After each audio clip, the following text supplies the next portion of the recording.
श्रीमद् भागवत कथा प्रांगण में आगमन सभी भक्तों को व्यास मंच की ओर से दास गोविंद की जय श्री राधे, जय जय श्री राधे। परम मंगल में परात्पर अखिलेश्वर अकारण करुणा वर्णन भक्त वांछित कल्पतरु श्री तड़िंदित विनिंदित पीतांबरधारी बाल कृष्ण लाल की वांगमय प्रतिमूर्ति श्रीमद् भागवत कथा महापुराण का आज षष्ठम दिवस है। बड़ी ही सुंदर छठवें दिवस की कथा आज इस जगदम्बा नगर की परम पावन धरा पर आप सभी भक्तों के मध्य में प्रवाहित होने के लिए जा रही है। नित्य प्रतिदिन हमें हमारी कहते हैं कि भांति हम हमारी किशोरी के नाम का, श्री जी के नाम का, ठाकुर जी के नाम का गुणगान करते हुए आज की इस बड़ी ही मंगल में ज्ञानमयी अमृत रूपी जन जन का कल्याण करने वाली बड़ी ही सुंदर श्रीमद् भागवत कथा महापुराण में प्रवेश करेंगे। बड़ा सुंदर कहते हैं आज ठाकुर जी का विवाह, कन्हैया जी का विवाह हो, बड़ी ही सुंदर आपको झांकी दिखाई जाएगी। आइए सब मिलकर के हम हमारी श्री जी के नाम का, किशोरी के नाम का गुणगान करते हुए आज की इस मंगलमय कथा में प्रवेश करते हैं।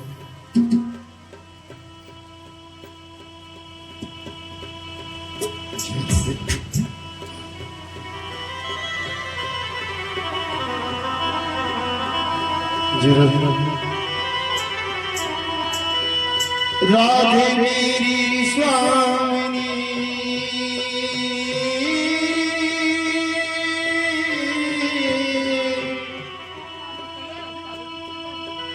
और मेरा दे तेरा जय हो। राधे मेरी स्वामिनी मेरा दे दास जन्म जन्म मोहे दीजियो श्री वृंदावन में वास। जय हो। ओ कैसा मेला लगाया तूने श्याम, सारी धरती जपे तेरा नाम।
तेरा नाम।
बोली श्रीमद् भागवत महापुराण की जय हो, बांके बिहारी लाल की जय हो, राधे रानी सरकार की जय हो, खाटू नरेश की जय हो, सावरिया शेख की जय हो, रामचंद्र भगवान की जय हो, हनुमान जी महाराज की जय हो, शंकर भगवान की जय हो। जय जय श्री राधे श्याम।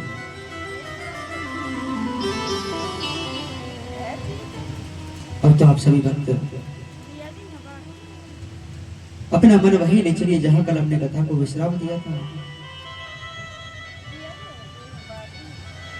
बड़ा ही सुंदर आज श्री सुखदेव जी महाराज राजा परीक्षित को छठवें दिन की श्रीमद् भागवत कथा का श्रवण पाठ करा रहे हैं। आज निरंतर छठवें दिन की कथा का श्रवण पाने राजा परीक्षित एक आसन पर विराजमान होकर के आसीन होकर के कर रहे हैं। राजा परीक्षित को श्राप लगा है 7 दिन में मृत्यु का श्राप। तक्षक नामक सर्प के डसने से राजा परीक्षित को मृत्यु का श्राप लगा है। श्री सुखदेव जी महाराज कहने लगे, राजा परीक्षित, बड़ा ही सुंदर दृश्य कन्हैया जी ने अपनी तर्जनी उंगली पर गिरिराज को धारण किया हुआ है। गिरिराज जी को बोलिए गिरिराज महाराज की जय हो। गिरिराज महाराज की जय हो। कहने लगे श्री सुखदेव जी महाराज, गणम सार्वतकम नामे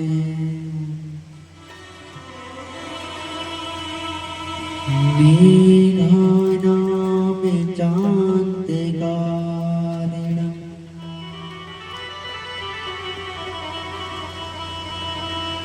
इन्द्रप्रचोदयात्पुत्रो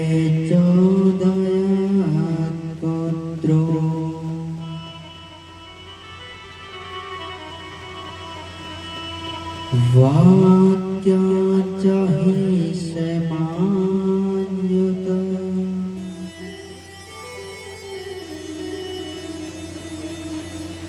इंद्र ने मेघमालाओं से कहा, बोले जाओ ब्रज में जाकर इतनी वर्षा करो कि पूरा ब्रज डूब जाए, ब्रज तहस नहस हो जाए।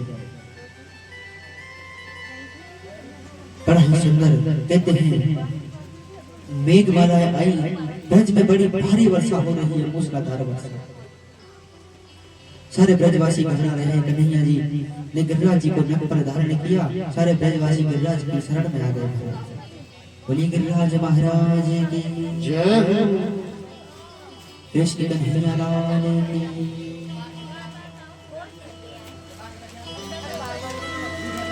अब तो महाराज कहते हैं, श्री सुखदेव जी महाराज के ही राजा परीक्षित।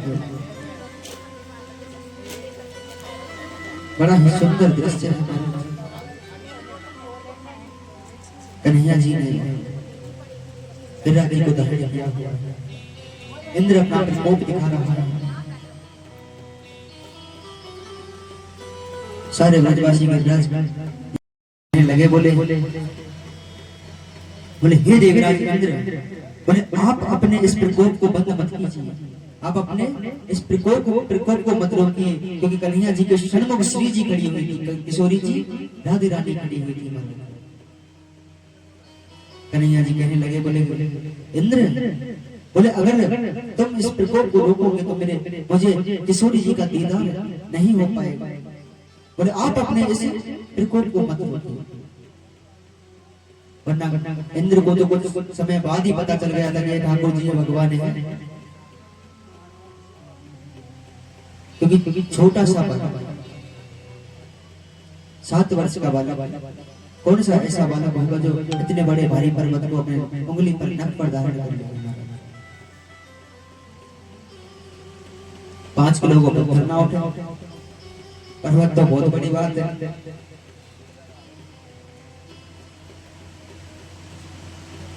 अब तो महाराज श्री सुखदेव जी महाराज कहने लगे कि हे राजा परीक्षित, ब्रज में बड़ी भारी वर्षा हो रही है और जितना भी जल ब्रज में बरस रहा है उसका पान कर रहे हैं अगस्त्य मुनि। राजा परीक्षित कहने लगे, बोले हे श्री सुखदेव जी महाराज, आप हमें बताइए है अगस्त्य मुनि कौन है जो इस ब्रज के जल का पान कर रहे हैं। श्री सुखदेव जी महाराज कहने लगे, राजा परीक्षित, बोले अगस्त्य मुनि, बोले एक बार जब त्रेता युग में राम जी महाराज 14 वर्ष का वनवास जब काट करके आए महाराज, तो माँ जानकी के पास बहुत सारे ब्राह्मण ऋषिगण आए भोजन के लिए। तो जानकी जी कहने लगी राम जी से, बोले हे स्वामी, बोले हमारे यहाँ बहुत सारे ब्राह्मण आते हैं, ऋषिवर आते हैं, भोजन पाते हैं, कहते हैं कि उनका मन भर जाता है, ब्राह्मणों का ऋषि वर का गण का मन भर जाता है, पेट भर जाता है भोजन करके, लेकिन मेरा मन नहीं भरता। आप किसी ऐसे ऋषि को लेकर के आइए, ऐसे किसी साधु संत को लेकर के आइए जिसको मैं मेरी इच्छा अनुसार भोजन करा सकूं।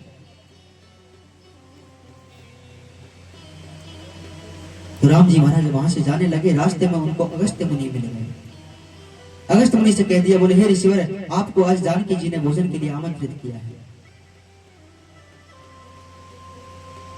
अब तो महाराज कहते हैं अगस्त्य मुनि जानकी जी के यहाँ भोजन करने के लिए पहुंचे, सुंदर आसन लगाया, और माँ जानकी सुंदर, बड़ा ही सुंदर भोजन बना रही है। बड़ा सुंदर सुंदर भोजन बनाया, आटा गूथा, पूड़ियां सेकी, महाराज बड़े सुंदर सुंदर पकवान बनाए और अगस्त मुनि को भोजन पवाने लगे। अगस्त मुनि भोजन ग्रहण करने लगे। अब कहते हैं कि माँ जानकी एक बार आटा गूंथती, पूड़ियां सेकती, अगस्त मुनि को परोसती, अगस्त मुनि ग्रहण कर जाते। एक बार आटा गूंथा, 2 बार गूंथा, 10 बार गूंथा, 15 बार गूंथा। अब तो धीरे धीरे संध्या हो गई, जानकी जी हारने लगी। और जब जानकी जी हारने लगी तो अगस्त मुनि से कहने लगी, हे ईश्वर, अगर आपका आधा भोजन हो गया तो हम आपके लिए जल लेकर के आए। अगस्त मुनि कहने लगे, बोले हे देवी, बोले अभी आधा कहां, अभी तो हमने आरंभ किया है। बोले अभी तो हमने भोजन ग्रहण करना आरंभ किया है। बोले आप लाते जाइए, जब पूर्ण होगा हम आपसे स्वयं कह देंगे। अब तो महाराज कहते हैं जानकी जी भोजन बनाते बनाते बनाते बनाते हार गए। गणेश जी महाराज से प्रार्थना की, गणेश जी महाराज आए रिद्धि सिद्धि को साथ लेकर के। महाराज कहते हैं जानकी जी आटा गूंथती है, रिद्धि सिद्धि पूड़ियां मेल रही हैं और गणेश जी महाराज पूड़ियां सेक रहे हैं, निकाल रहे हैं। मां जानकी जी परोस कर आती हैं। अब तो महाराज कहते हैं 1 दिन हुआ, 2 दिन हुआ, 3 दिन हुआ, धीरे धीरे करके 15 दिन बीत गए। लेकिन अगस्त मुनि थमने का नाम नहीं ले रहे। 17 दिन हुए और कहते हैं जब 18वां दिन हुआ महाराज, तो गणेश जी महाराज, रिद्धि सिद्धि, मां जानकी सब हार गए। राम जी महाराज ने आकर देखा तो जानकी जी चिंतित हैं, गणेश जी महाराज हार चुके हैं, रिद्धि सिद्धि हार चुकी है। राम जी कहने लगे, बोले देवी, बोले अपनी इच्छा अनुसार, मन इच्छा अनुसार भोजन कराया या नहीं कराया संत जन को। जानकी जी कहने लगी, स्वामी बोले क्षमा कीजिए, अब की बार तो ऐसे संत जन को आप ले आए, दोबारा कभी मत बुला कर आए। बोले दोबारा ऐसे ऋषिवर को कभी मत लेकर के आए।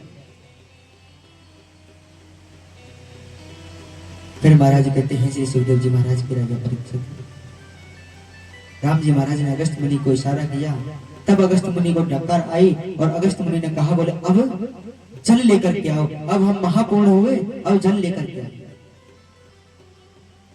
जानकी जी कहने लगी, बोले स्वामी, बोले जिस प्रकार से इन्होंने 18 दिन तक भोजन किया है, बोले इतना जल तो हमारे पूरे अवध में नहीं है। बोले इतना जल कहां से लेकर के आए। तब राम जी ने कहा, बोले हे अगस्त मुनि महाराज, बोले आपने त्रेता युग में हमारे यहाँ आकर के भोजन किया है, और जब द्वापर युग में हमारा अवतार होगा कृष्ण रूप में, तब गिरिराज को हम धारण करेंगे अपनी नख पर, इंद्र अपना प्रकोप दिखाएगा, बड़ी भारी वर्षा होगी और जितना भर जल ब्रज में बरसेगा आप उसका पान करना। तो वही समय है, अगस्त मुनि ने द्वापर युग में, त्रेता युग में भोजन किया था और द्वापर युग में जल पान कर रहे हैं। बोलिए अगस्त मुनि महाराज की जय हो। अब तो महाराज गिरिराज जी को धारण किए हुए कन्हैया खड़े हैं। सारे ब्रजवासी अपनी अपनी, सबरे ब्रजवासी अपनी अपनी लठियां लगा के खड़े गिरिराज जी के नीचे। गिरिराज जी को कन्हैया से बोले, सारे ब्रजवासी मिलके बोले, भैया कन्हैया, बोले तेरी उंगली दुख गई होगी तो तनक तेरी उंगली नीचे को कर ले, हमने अपने अपनी लठ लगा रहा था। अब तो महाराज कन्हैया बोलो, बोले भैया, बोले तुमको का लगे ये गिरिराज पर्वत तुम्हारी उंगली ते, तुम्हारे लठियां ते रुक रो। ग्वाल वाले सखा कहवे लगे, बोले कन्हैया तो तुमको का लगे, तू ने 100 छोरा, तू का सोच रो ये गिरिराज पर्वत तेने अपनी उंगली को उठा रहा हुआ। बोले भैया ये गिरिराज जो है पर्वत, ये हमारी लठियां ते रुक रो है। कन्हैया बोलो भैया अच्छा ऐसी बात है। बोले हाँ ऐसी बात है। बोले ठीक है। जैसे कन्हैया ने तनक थोड़ी अपनी उंगली नीचे की तरफ की, गिरिराज नीचे की ओर आने लगा। सारे ब्रजवासी चिल्लाने लगे, सारी लाठियां टूट गई। बोले कन्हैया बचाओ, कन्हैया बचाओ, कन्हैया बचाओ। कन्हैया जी ने वापस अपनी उंगली का सहारा दिया। कन्हैया बोलो, बोले भैया, बोले काहू आवाज तो तुमने गिरिराज रोक रखो। अब कैसे चिल्ला भी लगे। ब्रजवासी बोले बोले भैया गलती है गई, माफ कर दे, क्षमा कर दे। अब तो महाराज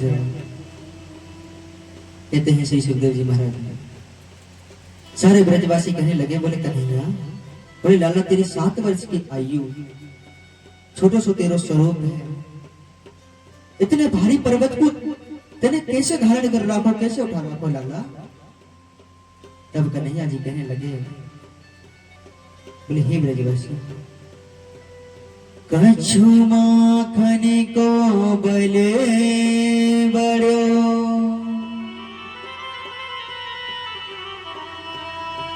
कछु गोपिन करी सहाय,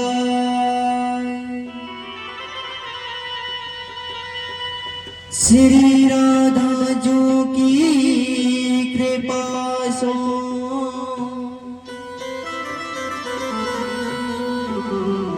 मैंने गिरिवर लियो ठाय।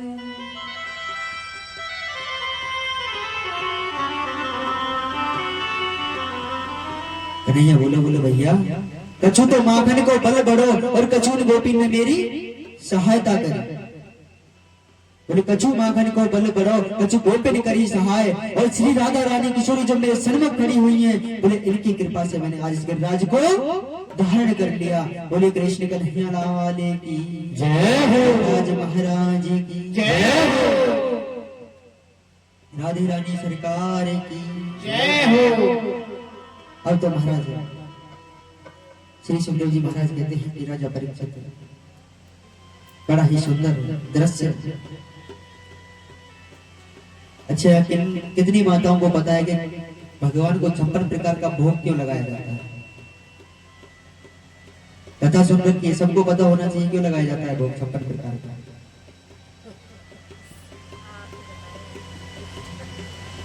क्यों लगाया जाता है?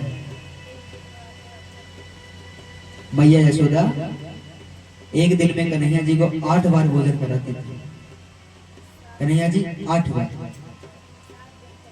और 7 दिन तक गिरिराज जी को धारण कर रखा, तो 8 7 56, इसलिए 56 प्रकार के भोग लगाए जाते हैं कन्हैया जी गिरिराज जी को। अब तो महाराज कहते हैं श्री सुखदेव जी महाराज, यहाँ पर इंद्र का अभिमान दूर हुआ। इंद्र ने मेघमालाओं को वापस बुलाया और ठाकुर जी के चरणों में गिर गए भगवान के, बोले भगवान आप हमें क्षमा कर दीजिए।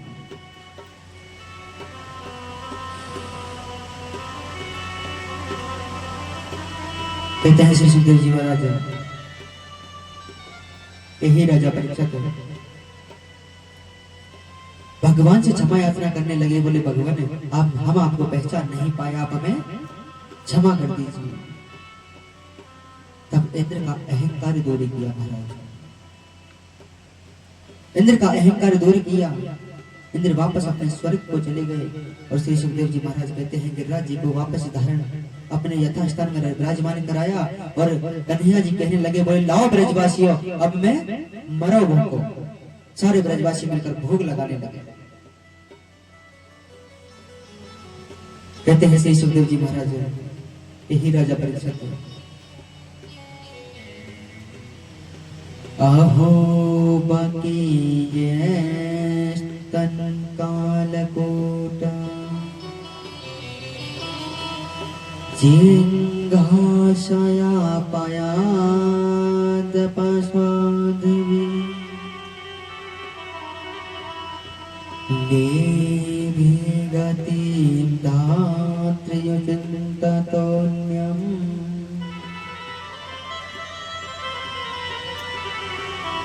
कं वादयादु शरणं प्रजे।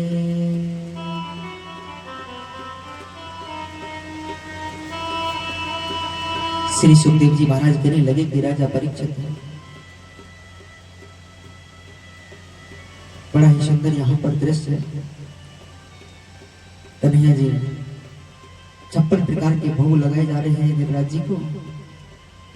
अब तो महाराज कहते हैं श्री सुखदेव जी महाराज, हे राजा परीक्षित,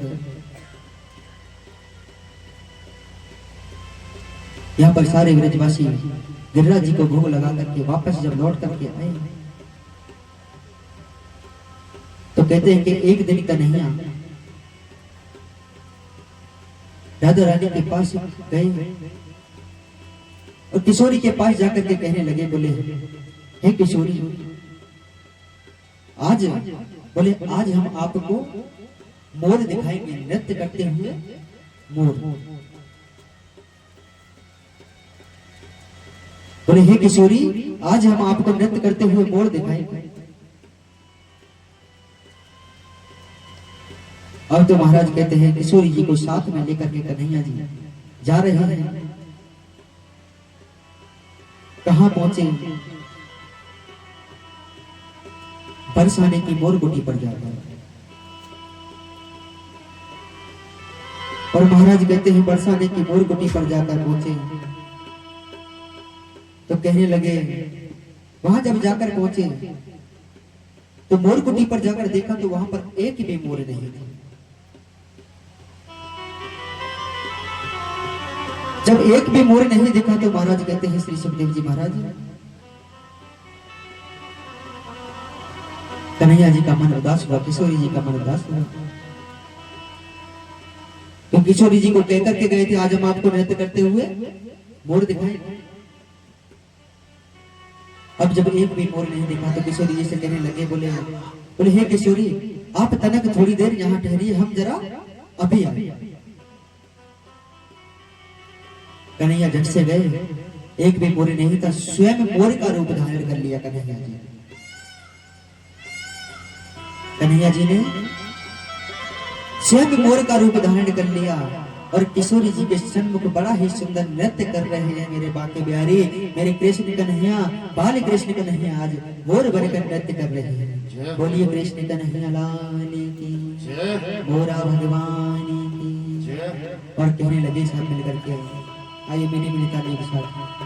तो आयो रसिया मोर बने आयो रसिया, तो आयो रसिया मोर बने आयो रसिया, ओ बरसाने की मोर कुटी मोर बने आयो रसिया, ओ आयो रसिया मोर बने आयो रसिया,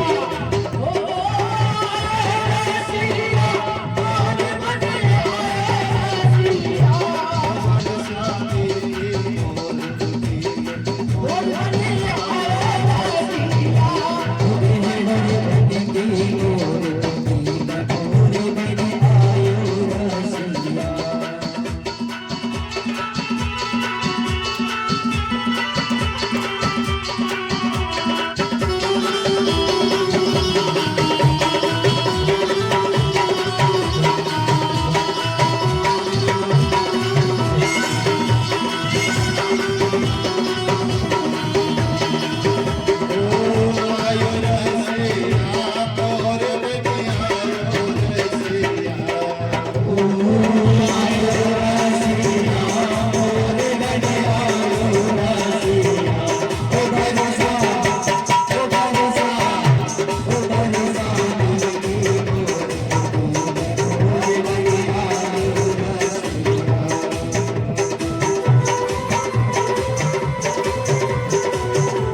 व्यास जी महाराज की, बोलो सब भक्तन की, बस्ती माता की, बस्ती नगर की।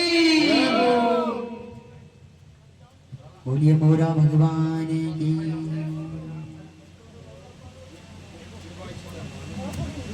अब तो महाराज कहते हैं श्री सुखदेव जी महाराज के, हे राजा परीक्षित,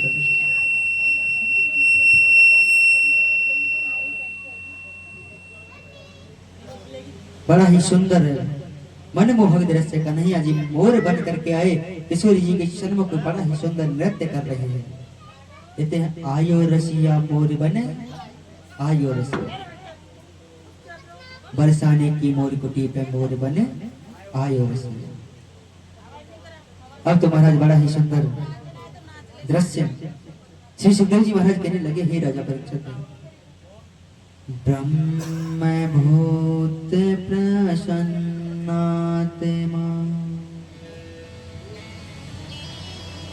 न शोचति न कांचति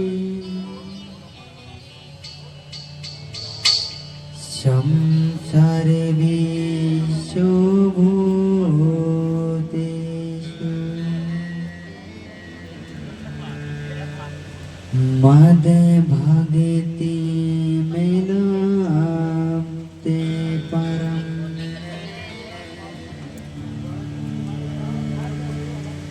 और तो महाराज कहते हैं श्री सुखदेव जी महाराज,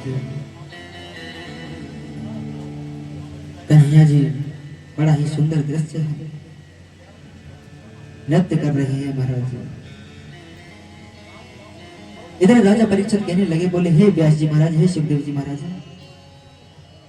बोले आप हमें भगवान के रास की कथा सुनाइए। भगवान ने रास क्यों किया, किस प्रकार से भगवान का रास हुआ।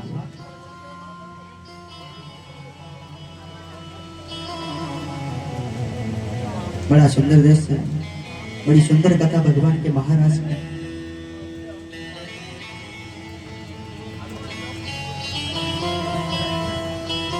श्री सुखदेव जी महाराज कहने लगे कि हे राजा परीक्षित,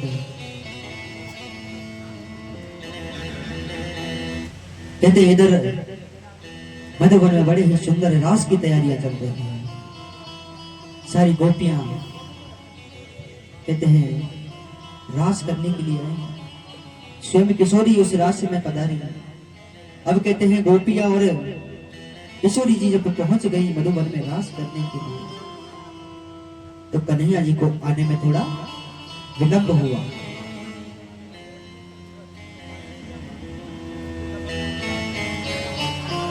यहां पर राजा परीक्षित कहने लगे,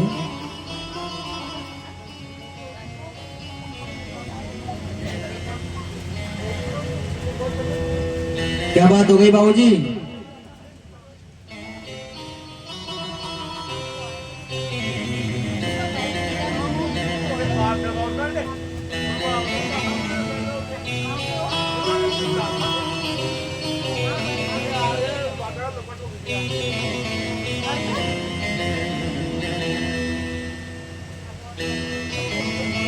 बोलिए वृंदावन बिहारी लाल की, राधे रानी सरकार की जय हो।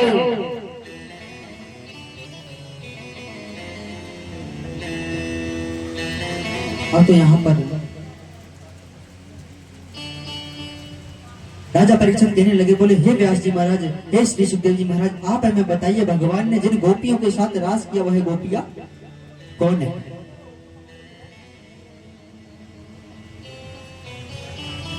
बोले आप बताइए वह गोपियां कौन है? श्री सुखदेव जी महाराज कहने लगे, राजा परीक्षित है, बोले यह द्वापर युग की जो गोपियां हैं, यह गोपियां कोई और नहीं। बोले जब भगवान श्री राम को त्रेता युग में 14 वर्ष का वनवास मिला था, जब भगवान श्री राम वन की ओर जाने लगे, तो महाराज दंडक वन में जब भगवान पहुंचे, तो वहां पर कहते हैं अनेकों ऋषि तप कर रहे थे, और जो ऋषिगण तप कर रहे थे, भगवान श्री राम के स्वरूप को देखकर उनके स्वरूप पर मोहित हो गए। मन ही मन विचार करने लगे, बोले हे भगवान, हम आपकी सेवा करना चाहते हैं, हम आपके साथ राज करना चाहते हैं। बोले आप हमारे ध्यान में आइए। तब राम जी महाराज ने वरदान दिया, बोले हे ऋषिगण, बोले अभी द्वापर त्रेता में मैं मर्यादा पुरुषोत्तम हूं। कहने लगे द्वापर युग में मेरा अवतार होगा कृष्ण के रूप में। तब कहते हैं आप सब जितने गण ऋषिगण हैं सब गोपी बन करके आओगे, और जब आप गोपी बन करके आओगे तब मैं आपके साथ महाराज करूंगा, तब आप गोपी बन करके मेरी सेवा करोगे। तो यह जो द्वापर युग की गोपियां हैं यह कोई और नहीं, त्रेता युग में जो ऋषिगण भगवान का ध्यान तप कर रहे थे वह ऋषिगण है महाराज। और तो महाराज कहते हैं श्री सुखदेव जी महाराज कि हे राजा परीक्षित, बोले भगवान को पहले ही पता था कि हे महाराज जो कलियुग का जीव होगा वह इस राज को गलत दृष्टि से देखेगा। और देखो आज के जो कलियुग का जो युवा है, कलियुग का जीव है, भगवान के राज को एक गलत दृष्टि से देखता है। इस कलियुग का जीव सोचता है कि बोले भगवान ने राज किया था हम भी राज करेंगे। भगवान की इतनी सारी गोपियां थी, रानियां थी, आजकल बना के रखे ना, चले ना वो का चल रहा आजकल गर्लफ्रेंड बॉयफ्रेंड है। बोले भगवान ने राज करो हम करेंगे।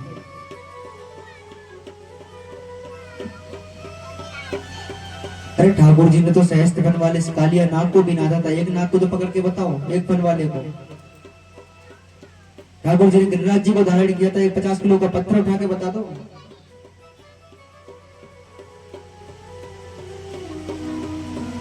तो भगवान को पता था पहले ही, क्योंकि भगवान जब राज कर रहे थे तो उस राज में कामदेव आए थे युद्ध करने के लिए। और कामदेव जब आए थे तो कामदेव कहने लगे, बोले हे भगवान मैं आपके साथ युद्ध करना चाहता हूं।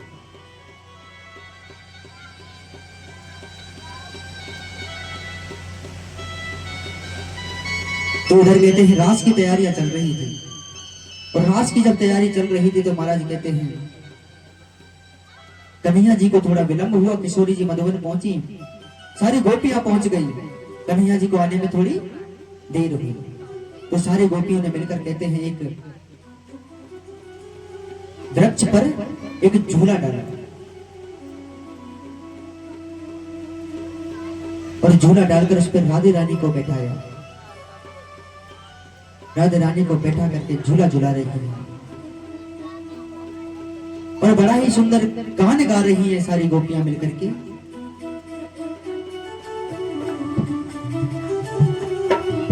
श्याम आया श्याम आया श्याम आया रे, ओ श्याम आया श्याम आया श्याम आया रे, झूला झूलो रे राधे रानी, झूला में तेरा श्याम आया रे, झूला झूलो रे राधे रानी, झूला में तेरा श्याम आया रे, झूला झूलो रे राधे रानी,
झूला बड़ा सुंदर है झूला का झूला बड़ा सुंदर है झूला रानी का झूला बड़ा सुंदर है झूला तुझको झूला दे तेरा श्याम आया है झूला झूलो रे रानी रानी झूला दे तेरा श्याम आया है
हाथों में साजे मुरलिया साजे मुरलिया बड़ी सुंदर मुरलिया राधा के हाथों में साजे मुरलिया साजे मुरलिया बड़ी सुंदर मुरलिया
राधे रानी सरकार की जय हो। सारी गोपियां कह रही हैं, बोले झूला झूलो री राधे रानी, झूलाने तेरा श्याम आया। अब इधर कन्हैया जी रास में पधारे और कन्हैया जी का जैसे ही रास में आगमन हुआ तो महाराज कहते हैं मधुबन में लाखों गोपियां हैं और लाखों कन्हैया हैं। दो गोपियों के बीच में मेरे माधव खड़े हुए हैं, दो गोपी विच विच माधव। दो गोपियों के पीछे मेरे कन्हैया खड़े हुए हैं, मधुर मधुर बंसी बजा रहे हैं, महाराज चल रहा है महाराज। अब जब महाराज चल रहा था तो कामदेव का आगमन हो गया,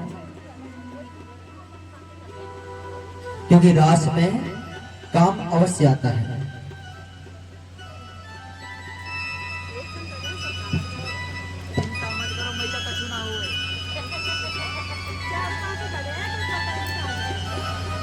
बोलिए मां के बिहारी लाल की।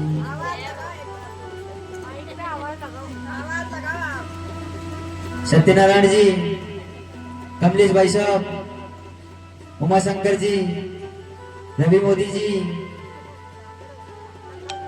अगर मेरी आवाज सुन रहे हो तो पंडाल में आ जाइए सभी।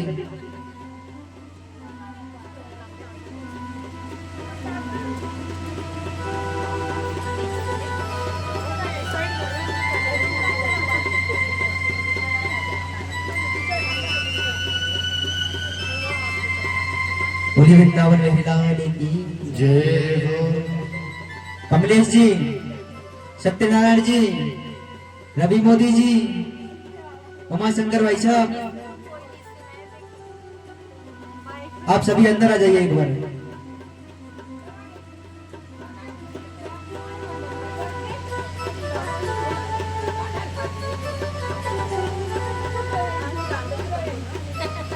अब तो महाराज कहते हैं श्री सुखदेव जी महाराज के ही राजा परीक्षित। अब महाराज आरंभ हुआ तो कहते हैं उनके बीच में कामदेव आ गए और कहते हैं कि ठाकुर जी के ऊपर तो विजय कोई नहीं पा सकता। कामदेव आए तो कहने लगे, बोले हे भगवान, हम आपके साथ युद्ध की अभिलाषा लेकर आए हैं, आप हमारे साथ युद्ध कीजिए। अब तो महाराज कहते हैं श्री सुखदेव जी महाराज के राजा परीक्षित, कामदेव आए युद्ध की अभिलाषा लेकर के, कहने लगे भगवान, हम आपके साथ युद्ध की अभिलाषा लेकर आए हैं, आप हमारे साथ युद्ध कीजिए। और युद्ध कौन सा? अस्त्र शस्त्र वाला युद्ध नहीं, काम रूपी युद्ध। अब तो महाराज भगवान कहने लगे, बोले हे कामदेव, आपको याद है ना एक बार आप भोले बाबा के पास युद्ध करने गए थे, तो भोले बाबा ने आपको जलाकर भस्म कर दिया था, आप वापस युद्ध करने आ गए। कामदेव कहने लगे, बोले प्रभु उस समय मेरी गलती थी, क्योंकि बाबा ध्यान में थे, उस समय युद्ध का उचित समय नहीं था।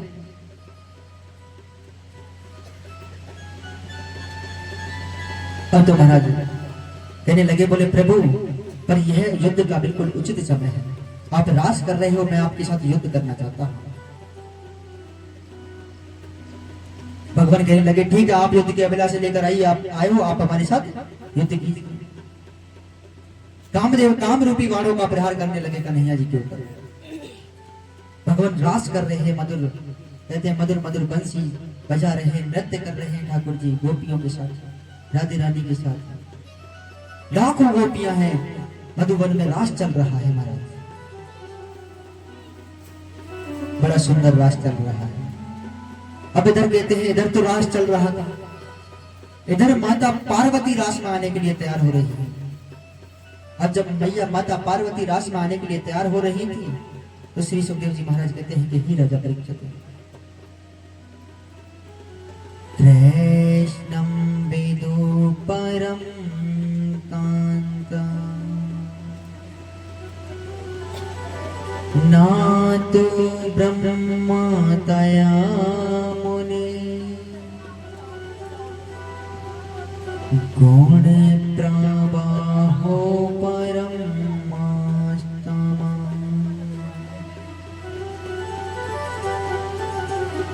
गुणाधिया कथं वेदो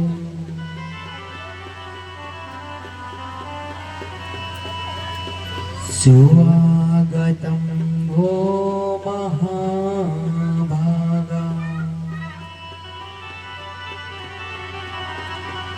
प्रियं किं कर्वाणि वा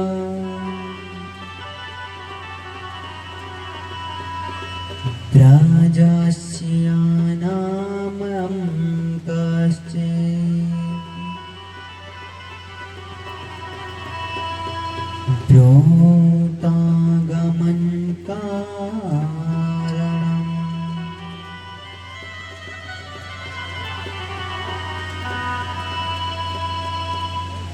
अब तो महाराज जब कहते हैं श्री सुखदेव माता पार्वती रास में आने के लिए तैयार हुई तो इधर भोले बाबा आ गए। कहने लगे बोले देवी आज इतना श्रृंगार करके सज धज के कहाँ जा रहे हो? पार्वती जी कहने लगी स्वामी आज कन्हैया जी रास कर रहे हैं, आज ब्रज में महारास हो रहा है, मैं रास में जा रही हूँ। भोले बाबा ने उच्चार किया बोले मेरे भगवान मेरे प्रभु रास कर रहे हैं। पार्वती जी कहने लगे बोले देवी बोले हम भी आपके साथ रास में जाना चाहते हैं। पार्वती जी कहने लगी बोले स्वामी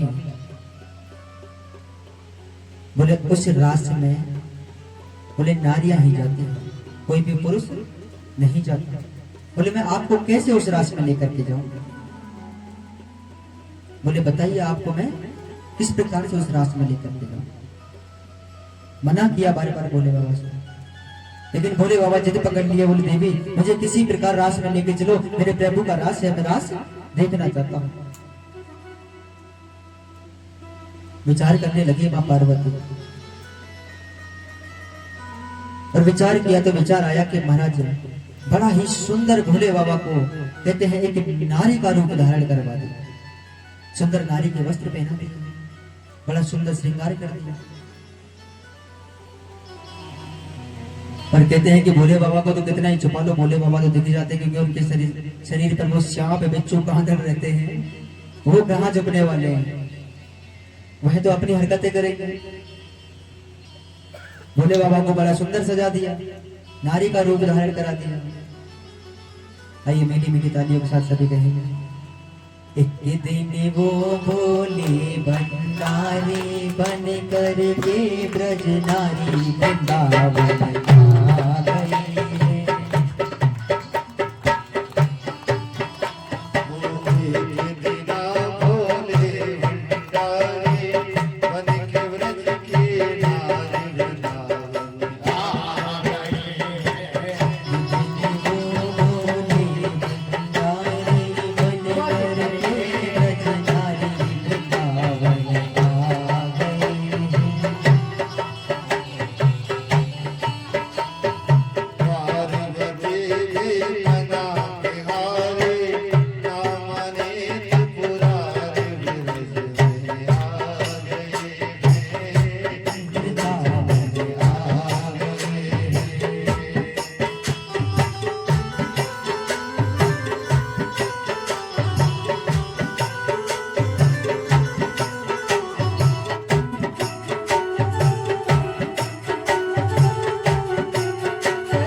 मेरा सुना